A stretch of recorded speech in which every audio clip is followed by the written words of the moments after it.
Thank you po, Lazuri Hotel Resort, Tagaytay po.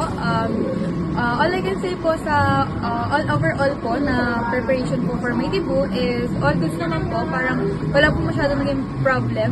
From the top po, parang sa preparation, then yung sa mga coordinator po. Sobrang asikaso po, lalo po si Miss Angelica po. Then also si Miss Nina, hindi ko po siya masyadong kasama. Pero pili ko naman po nag-asikaso rin po siya dito sa may venue ko po. Then yung sa photo and video ko po, sobrang thankful po kasi ako sa kanila kasi po tinutulungan po nila ako na sa mga posting ko po kasi since hindi naman po talaga ako pala post, kaya hindi ko po alam kung ano po yung magiging post ko. Tinutulungan po nila ako. Then yung sa venue setup naman po, all goods naman po siya. Wala naman po naging problema. Gusto ko po yung preparation po. Then yung sa food naman po, all goods po siya. Masarap po yung mga food na pinare-prepare po nila. And wala po naging problem po sa mga ihanda po nila para sa mga guests po.